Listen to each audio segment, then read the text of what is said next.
Quand je suis arrivée au centre d'accueil, j'étais très négative. J'avais des pensées suicidaires. J'étais très renfermée sur moi-même. Je ne me faisais pas confiance et je me méfiais beaucoup des gens. Donc j'avais du mal à aller vers les gens. Avec mes parents, j'ai toujours une relation très bonne avec mes parents, mais c'est avec une autre personne de ma famille que la relation était très tendue. C'est une personne, depuis que j'étais jeune, elle me rabaissait, elle ne me faisait pas confiance. Et comme moi-même, j'étais renfermée sur moi-même, je ne me faisais pas confiance, ça m'a détruit à l'intérieur, petit à petit. Donc j'avais beaucoup de mal avec ça. Au niveau sentimental, toujours le même problème. Comme je n'avais pas confiance en moi, ma relation avec mon ex-petit copain était très difficile. On n'avait pas la même vision, on n'arrivait pas à se comprendre.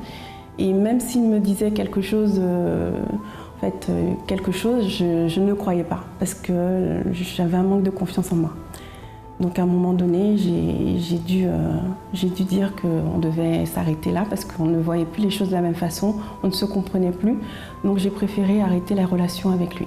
J'avais des envies de suicide, j'avais déjà préparé dans ma tête par quels moyens j'allais faire, mais je ne suis pas arrivée jusqu'à là. Parce qu'il y a une situation, une épreuve qui m'a arrêtée. Et c'est une personne de ma famille qui est tombée gravement malade. Et ça m'a fait un électrochoc, donc ça m'a réveillée. Et à partir de ce moment-là, je me suis dit, il faut que je me batte justement pour aider cette personne-là à pouvoir trouver la solution pour guérir. Et donc c'est pour ça que je n'ai pas fait le suicide. J'avais des amis aussi, je les considérais comme si c'était des frères et sœurs. Je faisais beaucoup de choses pour eux, en retour, j'avais rien. Et à un moment donné, quand j'ai vu quand j'ai eu certains problèmes, j'ai vu que j'avais personne avec moi, autour de moi, et ça m'a détruit aussi beaucoup. Je suis arrivée au centre d'accueil. C'est une amie très proche qui fait partie du centre d'accueil aussi, qui m'a emmenée parce qu'elle me disait tout le temps « tu es très triste, donc il faut vraiment que tu trouves la solution ». Donc j'ai commencé à faire les chaînes de délivrance le vendredi et le dimanche. Et donc petit à petit, j'ai vu que j'allais mieux. Je ne faisais plus de cauchemars, j'étais de moins en moins triste, je n'avais plus de pensées négatives, je pleurais de moins en moins. Et j'ai commencé aussi à venir le mercredi soir, le dimanche matin pour la vie spirituelle. J'ai fait les campagnes d'Israël, j'en ai fait plusieurs, donc ma priorité c'était ma vie spirituelle. Donc j'en ai fait plusieurs, j'ai dû faire trois campagnes d'Israël pour ma vie spirituelle et j'ai fait 2 jeûnes de Daniel aussi. Donc j'ai sacrifié bien sûr. Les 2 premières campagnes d'Israël, j'ai vu quelques changements, mais je n'ai pas vu le changement que je voulais.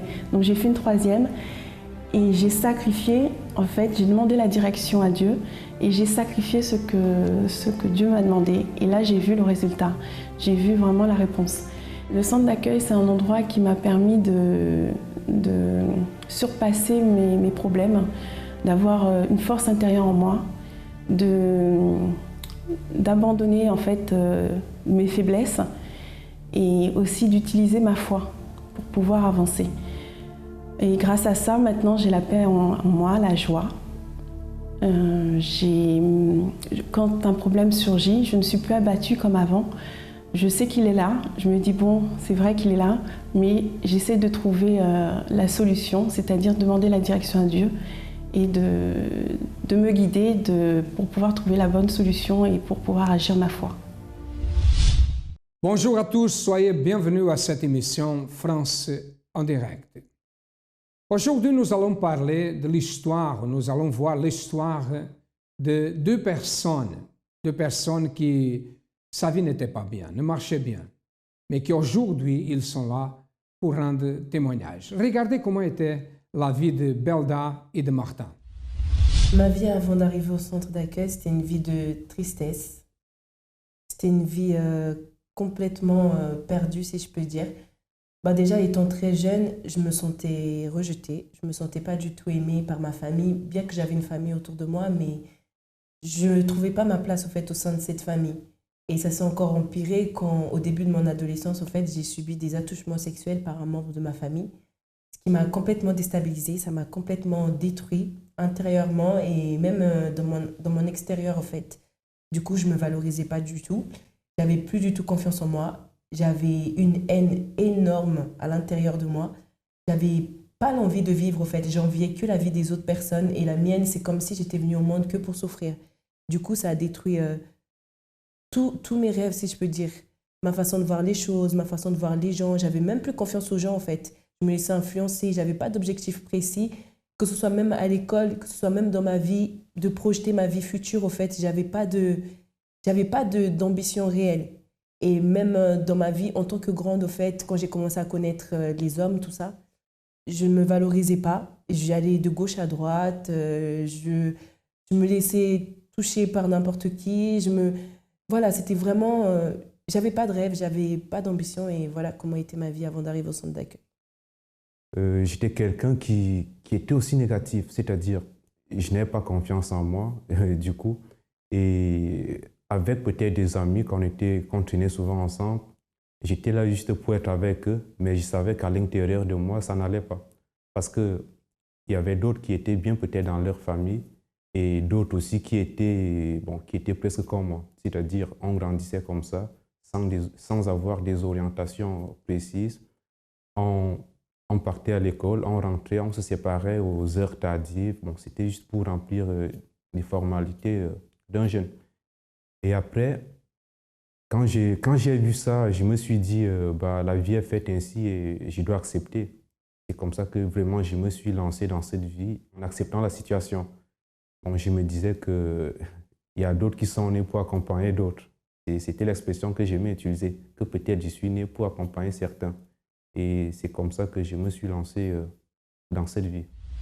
Elle était victime d'attouchement quand elle était très jeune. Elle était quelqu'un qui se sentait rejeté par la famille. Elle n'avait pas de futur. Lui, la même chose. Au soir, il n'avait pas le désir de vivre, n'avait pas des objectifs. Vivait pour vivre seulement. Et un jour, ils sont arrivés, chacun à son temps, sont arrivés au centre d'accueil. Écoutez. Alors, le centre d'accueil, j'ai connu étant toute petite, au fait, je devais avoir 10 ans. Et en fait, avant, je venais juste avec la famille. Mais après, en grandissant, quand j'ai vu que je venais juste pour venir, ça ne m'intéressait plus. En fait, j'ai voulu vraiment m'investir, enfin, connaître le monde. Et du coup, j'ai vécu plein de choses. Et ce qui m'a fait revenir justement au centre d'accueil, c'est une situation que j'ai dû subir. Au fait, en 2008, je suis tombée gravement malade. Au fait, j'ai dû me faire opérer d'une occlusion intestinale. C'était très douloureux pour moi, c'était très difficile. Je suis restée très, très longtemps à l'hôpital. Au fait, c'est pendant ce moment-là que j'ai pris conscience au fait qu'il y avait une vie meilleure pour moi. Parce qu'en plus, c'était la période où j'avais plein de situations. Mon père s'est retrouvé en prison, moi, j'étais sur un lit d'hôpital. J'ai eu mon petit frère qui a eu une épilepsie comme ça du jour au lendemain. C'était vraiment une période très douloureuse pour moi. Et c'est en étant justement à l'hôpital que j'ai commencé à me poser des questions sur mon avenir, sur ma relation avec Dieu. Je me disais, mais j'ai connu Dieu étant toute petite, comment je me retrouve avec cette vie-là? Rien n'allait, que ce soit même au niveau de ma vie sentimentale, tout ça avec ma famille, je ne m'entendais pas. Et après, j'ai dit que quand je sortirais de l'hôpital, peu importe, je vais retrouver le centre d'accueil le plus proche de chez moi et je retournerai. Mais bon, ça n'a pas été facile tout de suite parce qu'il fallait que je m'adapte encore, que je réapprenne à marcher, tout ça, que je revienne. Et c'est comme ça que, même aussi pour ma vie spirituelle, j'ai eu envie de connaître plus, d'avancer, de grandir. Et je me rappelle le fait, quand il y a eu des propos spirituels, je faisais parce que je voulais connaître ce Dieu que j'entendais juste parler étant petite. Je voulais vraiment, cette fois-ci, avoir une vraie communion avec lui, ma propre relation avec lui. J'ai sacrifié pour ma vie spirituelle, j'ai fait une campagne d'Israël. J'ai fait aussi le propos spirituel, justement, le jeûne de Daniel. Il y a une chose aussi avant, vu qu'au fait, avant, sentimentalement, j'avais beaucoup souffert. Quand vraiment j'ai pris la décision de donner ma vie à Dieu, j'avais fait un vœu avec Dieu que tant que je ne serais pas bien spirituellement, tant que j'aurais pas cette alliance véritable avec lui, bah, je ne voudrais personne dans ma vie sentimentale. C'est vrai que j'ai été beaucoup tentée, mais j'étais ferme dans ce que je voulais. Parce que tout ce que j'avais connu dans le monde, je voulais plus du tout avoir cette vie-là. Je voulais vraiment complètement changer. Vu que j'étais déterminée dans ma décision, et bah, j'ai tenu ferme et ça fait que m'aider encore plus dans ma vie spirituelle. Quand j'ai connu le centre d'accueil, ce n'était pas parce que je voulais connaître Dieu, parce que je me dis que j'avais déjà une église avant. Je suis venu au centre d'accueil parce que j'avais un objectif. Quand j'ai sacrifié pour ma vie spirituelle, c'était vraiment pour tout laisser. Ce que j'avais dans le monde, comme des amis, comme des activités, j'ai tout laissé. Et j'ai fait un propos avec Dieu aussi. Le propos que j'ai fait avec Dieu, c'était que s'il permet, parce que ma prière, c'était de m'aider à rester dans sa présence. Et c'est comme ça que j'ai vu que Dieu m'a aidé, Dieu m'a soutenu. Et aujourd'hui, je suis bien. Et c'est là où, après ma vie spirituelle, j'ai aussi pensé à ma vie sentimentale et ma vie professionnelle. Et c'est comme ça que je me suis dit, bah, Dieu veut que je sois un homme bien, un homme complet. Et c'est comme ça que j'ai commencé à demander la direction à Dieu. Que bon, je vais mettre ta parole en pratique, que je dois tout avoir, je dois avoir ta promesse dans ma vie. Et qu'est-ce que je dois faire? Qu'est-ce qu'il me faut? C'est des questions que je me demandais aussi à Dieu, que je me posais. Bah moi, au début, c'était très différent parce que je ne m'intéressais pas du tout à ce domaine-là. Parce que, étant donné qu'avant, justement, de me donner à Dieu, c'était quelque chose où j'avais beaucoup souffert, j'ai beaucoup pleuré. Du coup, je ne me sentais pas du tout prête, c'était quelque chose qui ne m'intéressait pas. Bon, quand j'ai entendu, j'ai tout de suite mis les points sur les i, comme quoi que je ne voulais pas, que je n'étais pas intéressée. Mais au fur et à mesure, avec le temps, lui, il a continué à faire sa part de son côté avec Dieu. Il ne m'a jamais forcé ou quoi que ce soit. Même, il ne se faisait pas remarquer pour dire à tout le monde qu'il était intéressé par moi, tout ça. Et du coup, après, ça s'est fait tout seul. Quelque temps après, bah, moi, de mon côté, j'ai commencé à le voir de façon différente. Quelqu'un, je ne pensais jamais à lui, j'ai commencé à penser à lui. Je trouvais ça un peu étrange.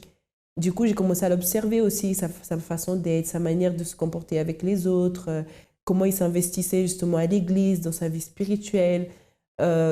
Commencer à parler avec lui, à le connaître vraiment sur ses ambitions, que ce soit au niveau professionnel ou même au niveau familial aussi, enfin, sur ses valeurs, tout ça.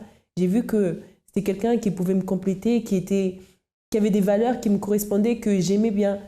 C'est une personne qui me complète et que voilà, j'ai rien d'autre à dire. Enfin, je pense que si ça aurait été mon choix à moi, ce serait fait dans les émotions.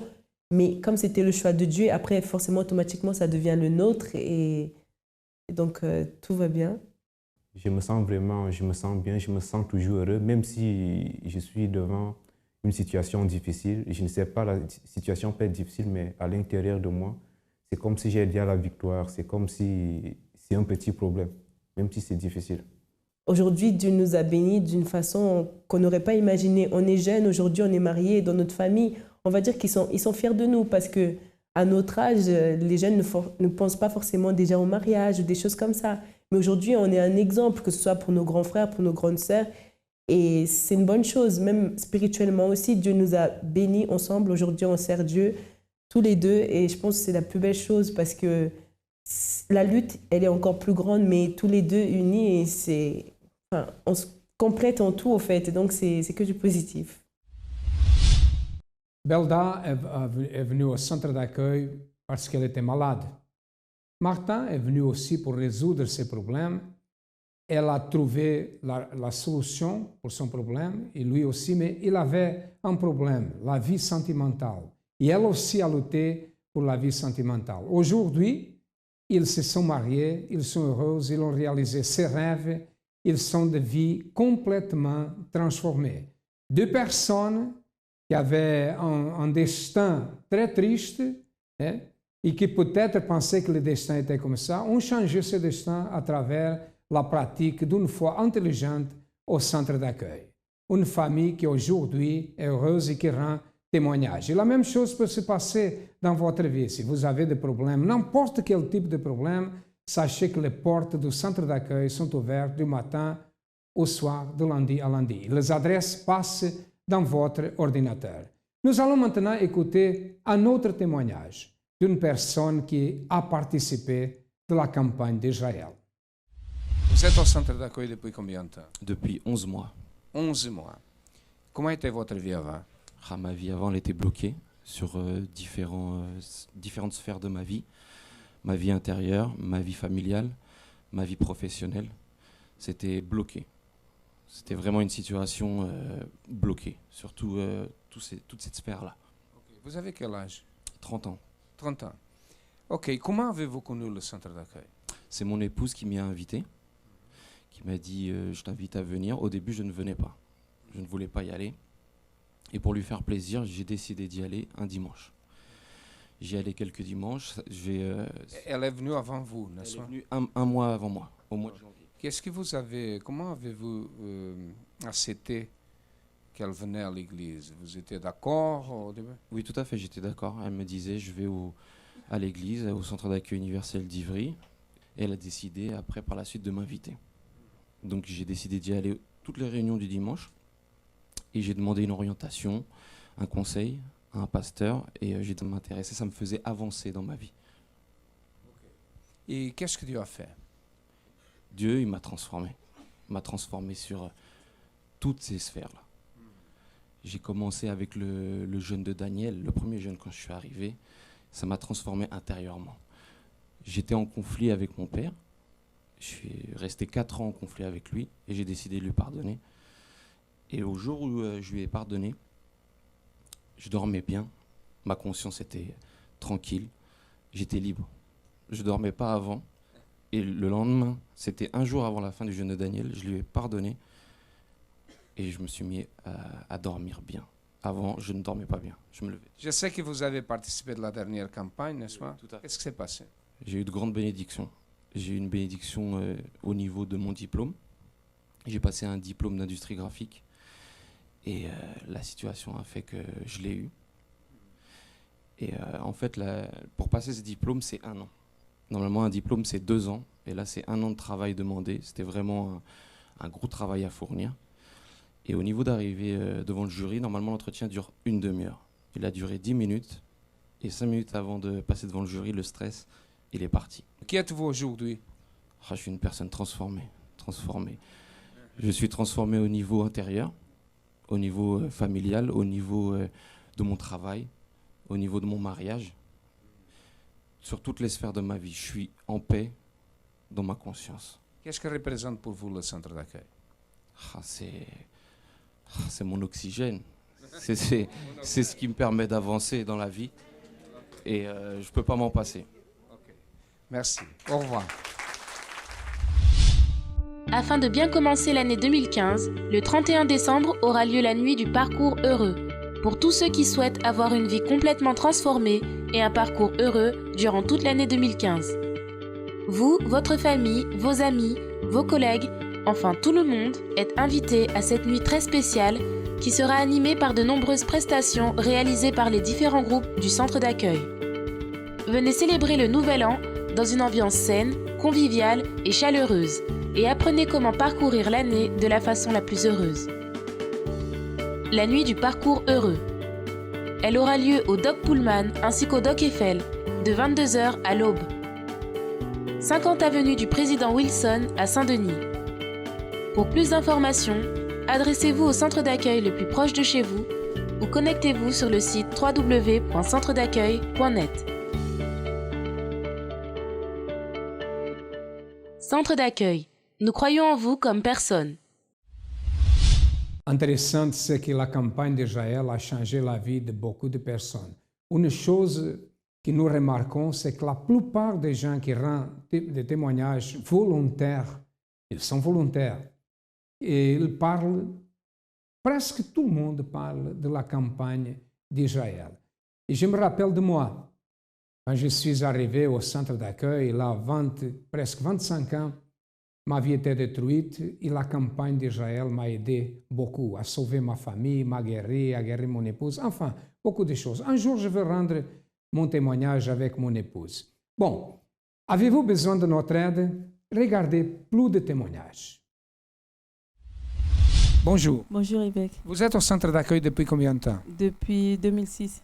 2006. Oui. Comment était votre vie avant de connaître le centre d'accueil? Ma vie était détruite. Ma vie, elle était par terre. Je savais même pas, je savais plus ce que je faisais dans la vie. Quel était le problème que vous aviez? Maladie?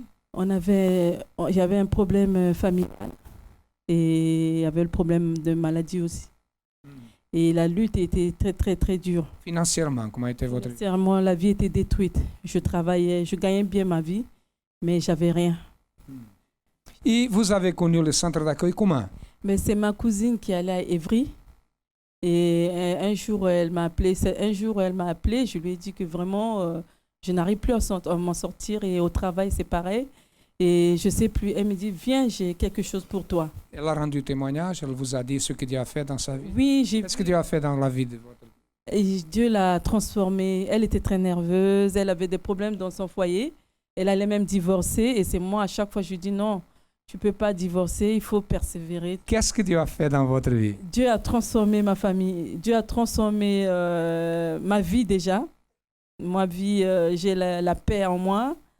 J'ai un problème de santé que je lutte, que je sais que Dieu m'a déjà guéri. Et Dieu a transformé mon fils, qui aujourd'hui est dans le groupe des jeunes. Et à chaque campagne, et parfois, je fais des sacrifices pour autre chose, mais j'ai autre chose au retour. Et depuis que je suis arrivée au centre d'accueil, j'ai toujours sacrifié. J'ai toujours sacrifié, j'ai sacrifié tout. Je vidais chez moi et un mois après, ma maison s'est remplie. Et là, en ce moment encore, j'ai dit à mon fils, j'ai dit, je sais que la campagne va arriver, mais tu vas commencer à me vendre tous les meubles qui sont là. Et il me dit, maman, mais tu vas vendre et demain encore, tu vas encore. J'ai dit, mais Dieu va encore me donner, mais il faut que tu mettes sur Internet. C'est votre foi? Oui, c'est ma foi. Ce n'est pas cette foi de vous dire, vendez tout. C'est personne qui m'a dit. Sinon, je vous dis à mes frères et sœurs de sacrifier. Le sacrifice, ça donne. Ça, je dis déjà, ils savent. Mais Dieu vous a béni. Dieu m'a béni. Dieu a béni mon fils. Dieu a béni mon travail en ce moment. Jeudi dernier, j'ai été élue au sein de mon entreprise, en comité d'entreprise, pour 225 salariés. Donc, Dieu a continué à faire et là... Excusez-moi, en entreprise, vous allez travailler dans une entreprise? Je travaille dans une entreprise, mais si vous voulez, il y a le comité d'entreprise et délégué du personnel. Donc, on représente les salariés au sein des patrons et on défend... Vous représentez, c'est ça? Oui, je représente les 225 salariés. 225 salariés. Madame Monique, qu'est-ce que Dieu a accompli dans votre vie en venant au centre d'accueil et en participant de la campagne d'Israël? Il m'a fait renaître. Il m'a transformé, il m'a lavé, il m'a purifié. Et aujourd'hui, je peux dire que ma vie, elle est existante depuis 5 ans que je suis à l'église. Je dis ça parce que je suis arrivée au centre d'accueil, j'avais tout pour réussir, rien ne marchait. J'avais un caractère de garçon, j'étais pas celle que je suis aujourd'hui. C'est-à-dire que j'étais le contraire de ce que je suis, parce que les gens qui me voient aujourd'hui me demandent ce qui m'est arrivé, si on m'a lobotomisé, si on m'a fait des choses, parce que avant j'étais colérique, j'étais nerveuse, je tapais surtout les garçons. Hein. Moi, mon problème c'était les garçons. C'est vrai? Ah oui, moi les garçons, il fallait pas. Je cognais comme un garçon, tout comme un garçon. Tout simplement parce que j'ai pas eu la présence d'un père et j'ai nourri tout ce qui était masculin pour moi. Le manque d'un père, je leur donnais ça à ma façon. Et Dieu m'a délivrée, je faisais des cauchemars. Je suis arrivée, mais complètement inexistante. Tout ce que disait le pasteur me concernait, le pardon, enlever tout ce qui était mauvais en nous.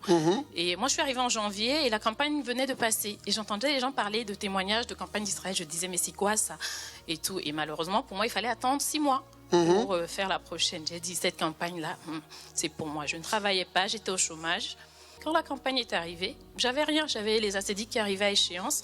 Je n'avais rien demandé de particulier. J'ai dit, Seigneur, ta parole là, elle doit s'accomplir dans ma vie. J'avais demandé un logement depuis des années à Neuilly. On ne me donnait pas. En plus, quand on ne travaille pas à Neuilly, on ne peut pas vous loger.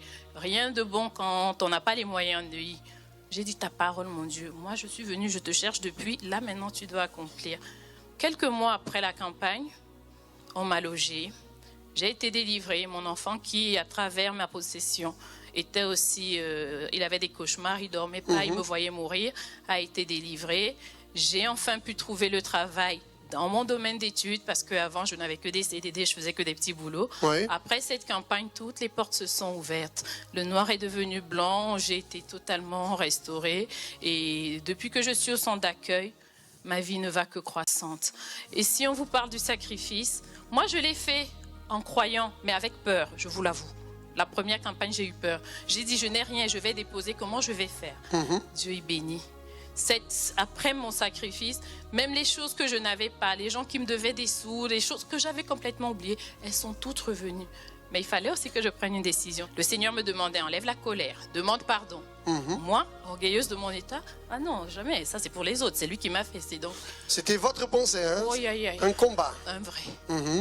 Enlever ça, c'était difficile, mais j'ai cru et j'ai accepté la parole de Dieu dans ma vie. Et aujourd'hui, je suis une femme, une vraie, je ne coigne plus les hommes. Ils sont mes amis. Je parle comme une femme, je m'habille comme une femme et je sers Dieu de tout mon cœur parce que ce qu'il a fait dans ma vie, personne ne pouvait le faire. Totalement transformé. Totalement. Nous sommes situés au 254 de rue du Faubourg Saint-Martin, au 10e arrondissement à Paris. Nous avons les autres centres d'accueil qui passent dans votre ordinateur. Vous avez aussi un numéro de téléphone si vous avez besoin d'un renseignement. Et nous sommes là pour vous aider si vous avez besoin d'aide. À demain et que Dieu vous bénisse à tous abondamment.